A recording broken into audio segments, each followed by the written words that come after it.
Welcome back to Fox 8 News in the Morning. There are many children who simply can't drink traditional cow's milk due to lactose intolerance or food allergies, but it's still so important that children receive the calcium and vitamin D that milk offers. So which alternatives are best? Lindsay Bailey, dietitian with Akron Children's Hospital, she joins us live, and I want to get right into it.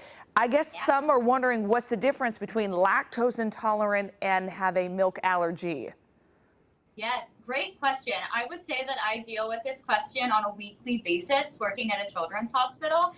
So the biggest difference is that lactose intolerance is a gastrointestinal related issue, and true milk allergy is going to be an autoimmune condition. So there's a big difference on what body part is being affected. So if somebody has lactose intolerance, that means that they cannot break down the sugar, lactose that's in milk. So we need to make some accommodations to that. Somebody who has true milk protein allergy, they're reacting to the protein in milk and they have to avoid milk altogether. So we have to find some alternatives to make sure that they're getting this dairy alternative and meeting the nutrition that they need and working with this allergy. So Lindsay, you and I were chatting during the commercial break. I just found out my 5-month-old has a dairy allergy, and so still with nursing, it's been like we've literally flipped our lives like 180, trying to kind of figure it all out. So some of the common symptoms I noticed in an infant was obviously the screaming and the crying and almost sounds colicky. What is it? What are the common symptoms and maybe those red flags for infants and maybe even the older kids? Yeah.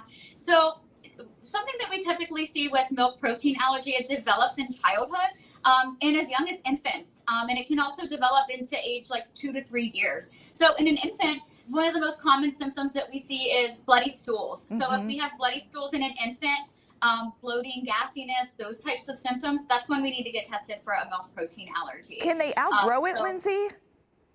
A lot of times they can, okay. Yes. So a lot of times our children can outgrow this milk protein allergy and they can resume normal lives and we can switch to traditional dairy. And there's ways around it. Yeah, I see your milk alternatives, and boy, these days there's a lot of different options. Are they as good as cow's milk? I think a lot of people want to know. A lot of great options, but will they still give you that vitamin D?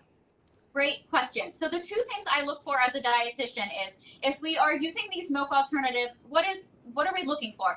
Does it have calcium and vitamin D? And what is the protein content of this as well? But with children, we also need to make sure that we're getting adequate fat in because children's brains are developing and growing. So we need to have adequate fat content too.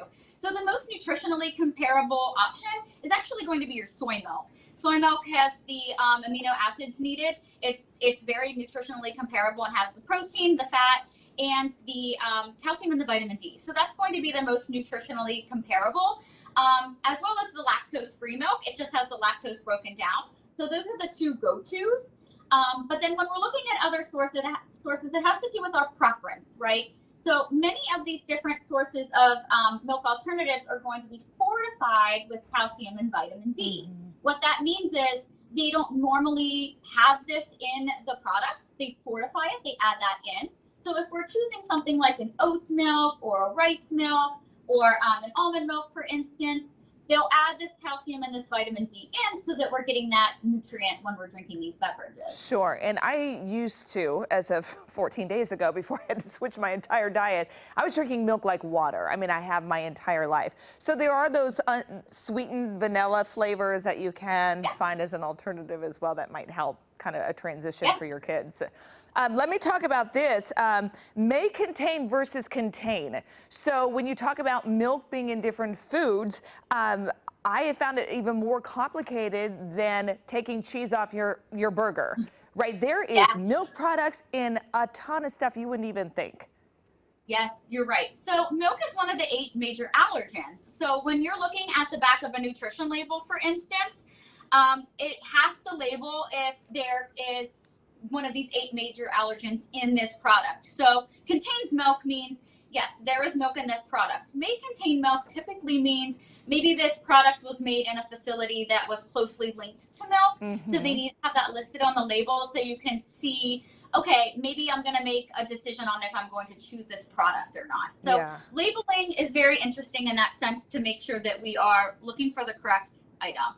But yes, I think the really great thing is there's a lot of variety in palatability and the taste. They're great. You can kind of see some of the differences in the cups that I have here. Something like a oat milk might be a little bit thicker. The color might be a little bit different than your traditional cow's milk. But again, it's fortified with all of that nutrition. Yeah. It tastes really great. And we can use these in recipes and just drinking straight up. Yeah, just start taste testing with your kids, see what works.